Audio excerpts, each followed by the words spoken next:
Ifeoma was still in shock when she saw her mom coming towards her. She knew her mom was buried and couldn't be alive, so she rubbed her eyes to be sure she was not hallucinating. It was her mom standing in front of her like she never left, carrying the same basket she had seen in the room. Ugochi called out to Ifeoma and asked how she was doing and where her siblings were. Ifeoma's mouth was still wide open as she couldn't understand what she saw.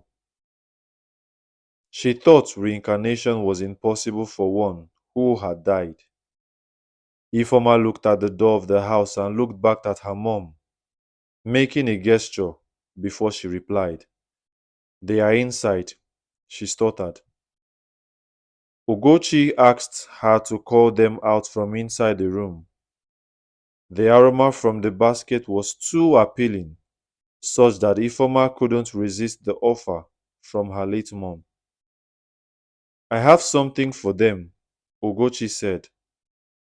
When Chioma and Chinaza saw their mom, they screamed and leaped for joy, giving her hugs and telling her how much they have missed her. She brought out the agidi jollof from her special basket. This was the kids' favorite, and no one had given them since Ugochi's death. Ifeoma watched her two sisters as they sat beside their mother, eating their own ration of agidi jollof. Her face still wore surprises because she couldn't understand how possible her mother, who she saw buried, was sitting with food for them. Ifeoma decided to join them to eat. After few hours, Ugochi was about to leave, so she asked Ifeoma to go inside the house and get water for her to drink. But when Ifeoma came back outside with the water, she began to search for her mother because she was nowhere to be found. Later that evening, her father Mazi Chijoke returned back home after staying away for weeks. Ifeoma wasn't sure if she could tell this occurrence to her father. She had promised her mother she would not let anyone else know. Her sisters tried telling their father about the visit of their mother in sign language, but they couldn't express themselves properly because they were still kids. But Ifeoma, who could communicate properly to their father, told him it was just a dream. The next day, after Mazi Chijoke went out for business, Ugochi visited again with another agidi jollof for Ifeoma and her sisters, and this continued for days. This made the kids look better and healthier because their mom would insist they had their bath before she goes. She will give them instructions until one day after Ugochi had fed them with agidi jollof and was about to leave. She tried her tricks on Ifeoma and her sisters. This time, she told them to go get their father's plate so that she can give them the extra agidi jollof for him.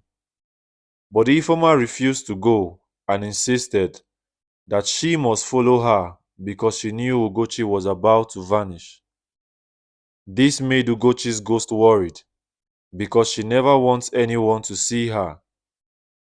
All she wanted was to feed and care for her kids, since no one was there to take care of them. Ugochi begged Ifeoma to take her sisters inside so that she can go, but Ifeoma kept on begging her to stay or live with them to the spirit land. It became an emotional moment for Ifeoma and Ugochi. She pleaded because she had no choice and was no longer a part of the land of the living. She had to leave before she gets seen by people. She explained and convinced Ifeoma, and she agreed to let her go to the land beyond. Ugochi walked away to the backyard and vanished. It wasn't long before Mazi Chijoke arrived home. He saw Ifeoma and her sisters crying, so he comforted them, all because he knew they missed Ugochi. Days went on and Ugochi's ghost reduced the way she visited the house, and things began to become hard for Ifeoma and her sisters. And when Mazi Chijoke, their father, goes out for business, he would leave a token of money for Ifeoma to feed with her sisters before his return. Ifeoma and her sisters, after spending all the money they had, would go house to house begging their friends' family for food. But most times they get disappointed after leaving the homes of their friends with nothing to eat. Chinaza fell very sick because she lacked proper care and proper diet. Ifeoma and Chioma were scared because they imagined it was how their mother Ugochi died from sickness. When Maazi Chijoke, their father, returned back home, he attended to Chinaza, giving her herbs for treatment. But because of his inconsistency and lack of how to care for a child, when he leaves for business, Ifeoma and Chioma would be stranded with their sick sister, Chinaza, who wasn't eating the junks Ifeoma buys. And because Ifeoma and Chioma did not know how to prepare this herbal medicine for Chinaza, they would wait for Maazi Chijoke, their father, to return, and this did not help her condition. One night, Ogochi visited Ifeoma in her dream, informing her that she can't watch Chinaza suffer anymore, that she was going to take her with her to end her suffering. Ifeoma begged her. One evening, when Maazi Chijoke returned back from business, on a market day, he saw his two daughters running towards him with their faces looking pale as he approached the house. He couldn't hear their voices as he watched their lips move and tears constantly slide down their cheeks. Ifeoma impatiently began to demonstrate in sign language that Chinaza isn't behaving normal and her illness has grown worse than expected. Mazi Chijoke threw his things and hurried inside the house, while Ifeoma and Chinaza ran after him. When Mazi Chijoke got inside the room, his heart skipped a beat when he saw his last daughter on the bed. He wailed in a loud voice when they discovered that Chinaza had given up the ghost. The news of Chinaza's death got to Ugochi's parents and they came visiting. Because Chinaza was too young to be kept in the mortuary, they buried her corpse. After Chinaza's burial, Ugochi's parents decided to take Ifeoma to stay with them. Ifeoma imagined what life would be with her grandparents or with her father, Maazi Chijoke. Chioma was asked by her grandparents to stay with one of her mother's sister, Olamma, who stays in the big city. So Ifeoma went home with her grandfather, and Chioma followed her mother's sister to the big city. In Ifeoma's grandfather's house, Ugochi's ghost kept on appearing to her in the dream, and Ifeoma would beg her to take her along, until one night she cried and begged Ugochi in the dream, until she screamed out when her mom left, and her grandfather heard her voice and rushed into the room to know what the problem was, and she said it was just a dream. This continued until one day her mom's sister, whom Ifeoma confides in, was asked to find out what Ifeoma sees in her dreams, and she opened up to her and told her how her mom has been visiting her since her death. This made the family scared when they heard of it. They feared Ugochi's ghost was going to take Ifeoma away from them, so they carried out a ritual to send Ugochi's spirits back permanently so that Ifeoma would stop seeing her mom's ghost for a long time.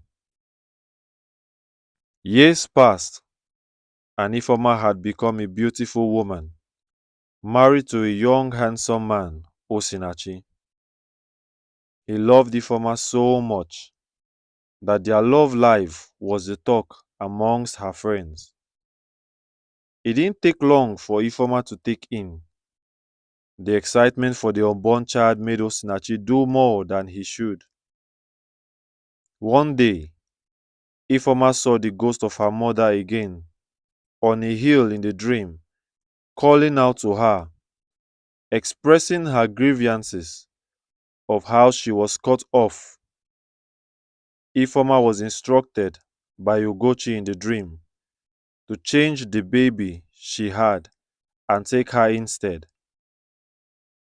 Ifeoma woke up scared and confused, but soon understood the meaning of the dream when she lost the pregnancy that same day she had the dream.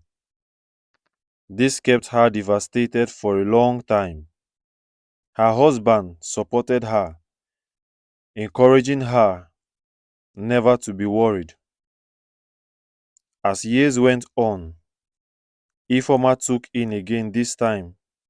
Osinachi had consulted a lot of spirit men, and when she became 6 months pregnant, she received another message from one of the spirit men that the miscarriage she had was the work of her dead mom, switching her baby so that she can come into her womb as her first child. This is a gift from your mama, the spirit man said to her. Soon, Ifeoma gave birth to a baby girl. Baby was a healthy, beautiful girl. Her beauty was as striking as Ugochi's beauty, and this was a confirmation for Ifeoma that her mom, Ugochi, was always with her, regardless the ups and downs. Ifeoma, just like her mom, had other daughters, but her first daughter till this day made it clear that her mother, Ugochi, never left her. Please like and subscribe to our channel for other new content. Leave a comment in the comment section and share to others who may find this channel interesting. Thank you very much.